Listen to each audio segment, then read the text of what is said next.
After studying a lot on the cells, tissues and various parts of the plants, scientists have come to know how the minerals are absorbed from the soil.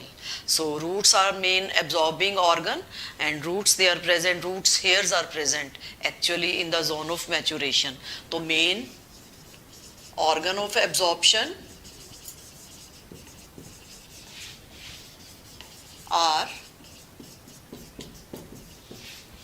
root hair, which are present in the soil. They are always in contact with the soil, and inside the soil, as we have already seen, we have already studied in our chapter number 11, in soil there are charged particles, ions are present, and these ions are nothing but these are mineral elements, and these mineral elements are always found in charged particles. किस form में होते हैं? Charge particle की form में, and they are dissolved in water. तो इसकी बहुत detail account तो हम ऑलरेडी कर चुके हैं, लेकिन एक brief account according to this lesson whatever have been given, we should have a quick look. उसको हम एक अच्छे से देखते हैं. तो second point what they have given, that there are two ways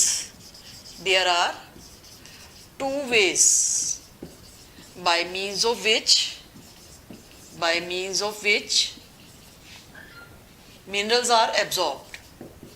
दो pathways we can say, two ways. कौन कौन से हैं मिनरल्स के एब्जॉर्ब करने के? One is a passive pathway, and second is active pathway. Passive pathway is not using any energy, no expenditure of energy. Expenditure of energy और ATP की consumption नहीं होती जिसमें, that is a passive one. And that passive occurs by means of diffusion और by mass flow. जैसे water में mineral dissolve होते हैं डिफ्यूजन के प्रोसेस से, और mass flow that we have already done, bulk में जाते हैं सारे के सारे, and independent of concentration of any animal. पानी में डिसॉल्व होकर जितने मिनरल्स होंगे बल्क की फॉर्म में दे विल बी मूविंग. ठीक है, no expenditure of energy, and they are definitely following the dead pathway. And dead pathway we have already studied. Which pathway? It is an apoplastic pathway. तो ये कौन सा pathway है? Apoplastic. And apoplastic pathway में what we have seen, suppose there are various cells. If we talk about various cells, they are in contact with each other. एक दूसरे के पास होती हैं cells. They are joined with each other with the help of middle lamella. Middle lamella is a part of a cell wall. And if these cells are present, they are having on the outer side. इनके outer side पे क्या present होता है?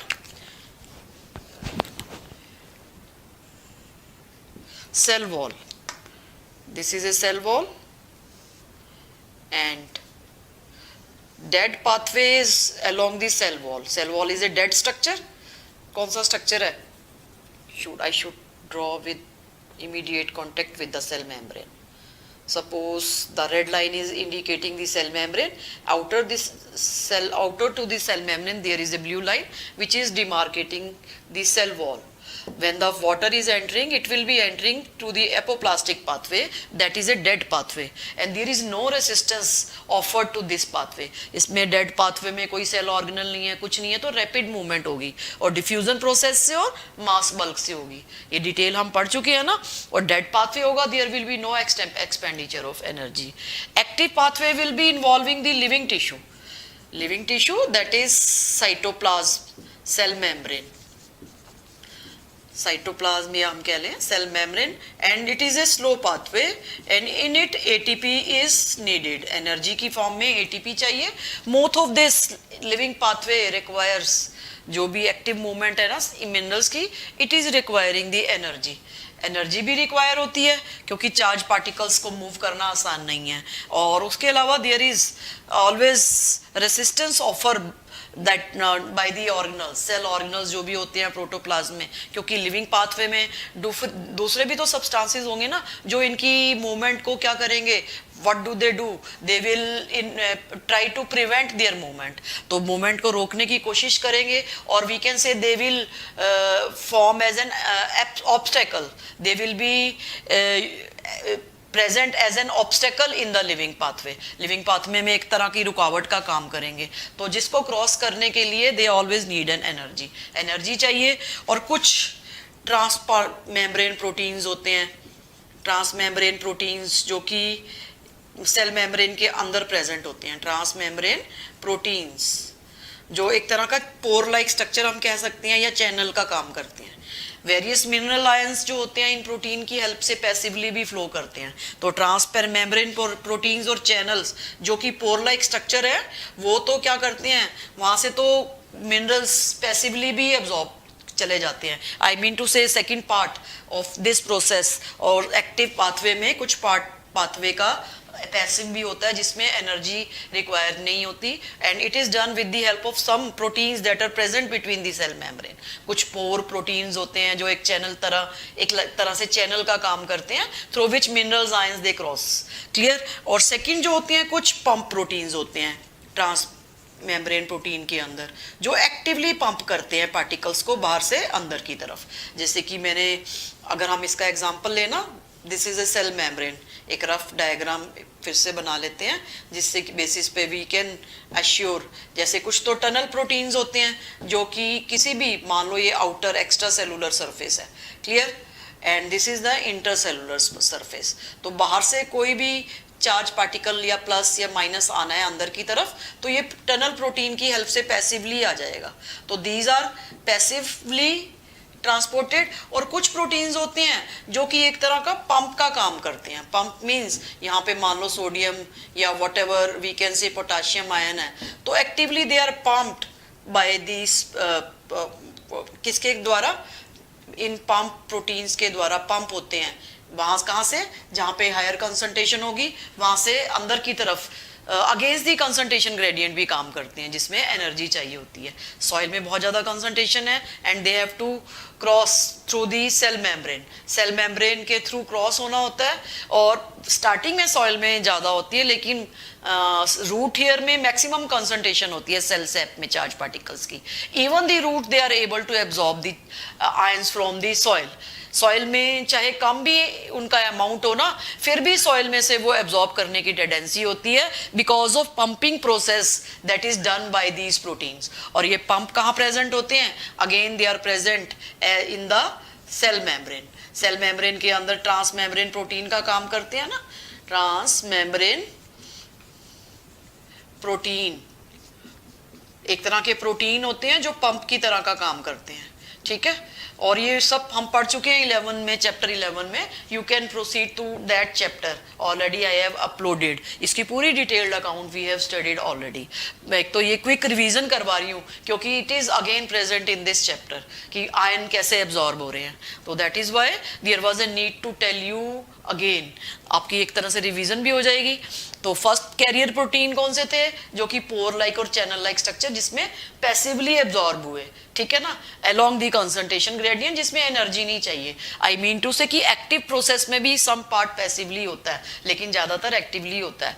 और जब cell SAP में, plants के अंदर सेल सैप जो कि सेल वैक्यूल के अंदर होता है, उसमें मिनरल पार्टिकल्स ज़्यादा भी हों फिर भी वो सॉइल में से रूट हेयर के द्वारा एब्जॉर्ब करते हैं by the help of pump protein, and it needs energy. Energy चाहिए एटीपी, और it will also act against the concentration gradient, against the gradient काम करते हैं, ठीक है। तो whatever is the active process or passive process, minerals they are absorbed along with water stream.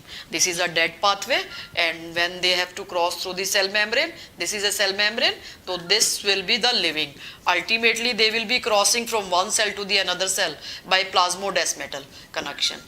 ये भी हमें पता है कि plasmodesmata होते हैं, एक सेल को दूसरे सेल के साथ ज्वाइन करते हैं, जो कि डायरेक्ट साइटोप्लाज्मिक कनेक्शंस हैं। आई मीन टू से कि symplastic pathway is involving living, और जिसमें हमने बहुत सारे कैरियर प्रोटीन, पंप प्रोटीन्स की बात की थी, वो लिविंग पाथवे में चल रहा है। और पैसिव में कौन सा हो रहा है, ये डेड एपोप्लास्ट, डेड हो रहा है। तो ये दो मेथड से सेल वॉल के थ्रू हो रहा है। और ultimately they will enter into the xylem, xylem में एंटर करेंगे और जाइलम से ऊपर की तरफ ट्रांसलोकेट होंगे। एक्चुअल तो ट्रांसलोकेशन किसकी, मिनरल्स के कैसे होगी, जाइलम स्ट्रीम्स के द्वारा। और जाइलम स्ट्रीम कैसे ऊपर की तरफ ले जाती है, due to the transpiration pull. Transpiration pull से water is transpirated from the upper side, and these minerals they are also going to the upper side and they are evaporated into the outer environment. लेकिन main channel कौन सा है, ultimately xylem, which is again a dead pathway or what we can say apoplastic pathway movement. एक तो ये इसमें हमने अच्छे से देखना है कि along with water and mineral, apoplastic and symplastic pathway they are adopting, and these movement of ion is also called the flux, movement of ions, इसको हम क्या कह देते हैं, फ्लक्स भी बोलते हैं।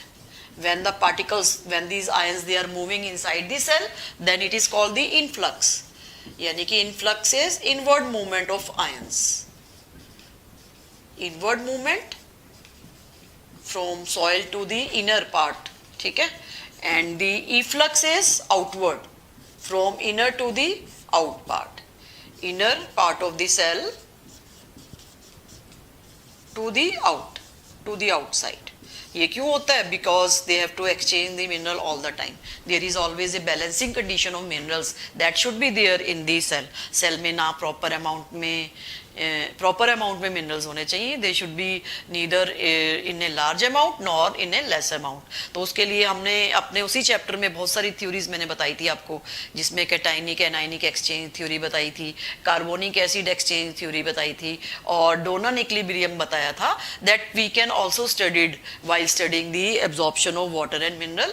तो I request you to see that part also, वो भी मैंने उसमें चैप्टर 11 में डिटेल में बताया हुआ है, तो इसमें बताने की मैं ज़रूरत नहीं समझती, क्योंकि already it is not mentioned in this NCERT में, अभी इस चैप्टर में दिया नहीं गया, लेकिन it can be related with this pathway of absorption, इसके साथ हम उसको को रिलेट कर सकते हैं, क्योंकि minerals they are being exchanged. Clear? तो इस तरह से हम कह सकते हैं these are various means by means of which the minerals are absorbed, and again why this mineral, why absorption is not completely passive। passive क्यों नहीं होता?